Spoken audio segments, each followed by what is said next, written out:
Let's discuss about text alignment. Okay. Now, a lot of designers say, okay, I know text alignment. What is text alignment? I know, but there are specific uses for each of them. Okay. If you can use them properly, you can really enhance your design and readability. Okay. So let's see different examples and different uses of text alignment. Now, first one is the very common most left alignment, and left alignment is used for not used for right to left languages. We are talking about English and other languages that are from left to right. Okay. Now, left alignment is basically used for articles, paragraphs, books, headings, and a lot of other stuff. So mostly it is the most common used alignment. And make sure it is not for right to left languages. So right to left are basically opposite to this. So they, for their left alignment, it will be their right alignment. Okay. Next is right align, and right align text is used for normally small amount of text. If you are using it on a paragraph, then you are really ruining your user and your reader. So make sure you are using right align for very small lines or very few words. Okay, now here we have the factor is basically right to left languages. For right to left languages, right align is the best option. Okay. Now coming to the center align should be only used for important lines and not be applied to paragraphs. Okay, I have seen some designers using center align to like 4 or 5 lines. I think it is not very wise.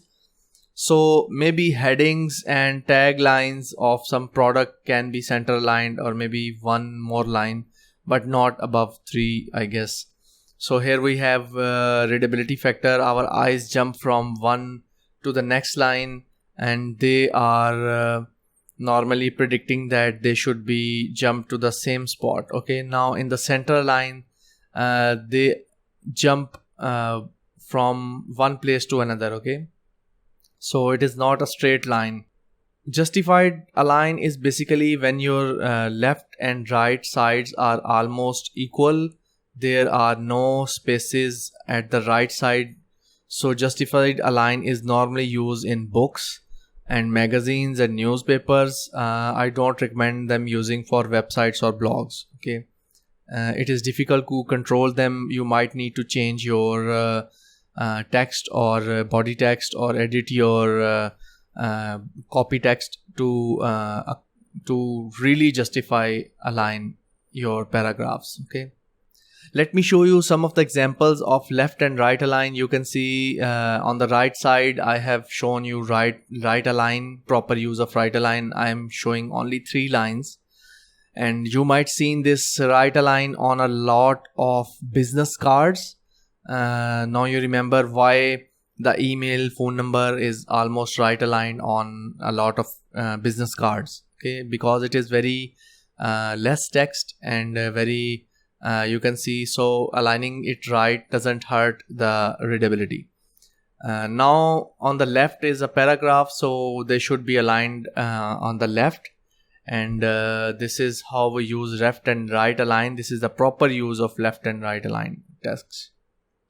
Okay, here we have the example of justify align and center line. You can see on the left side, justify aligned, we have different spaces or rivers running inside. Some words are more spaced to the next one, some have less space between them. So these are called basically rivers.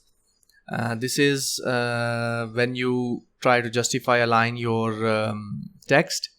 Okay, so make sure there are not too wide rivers or very prominent rivers inside your text. Okay, now coming to the center align. Okay, now center align, you use it on a very few lines of text or maybe poetry.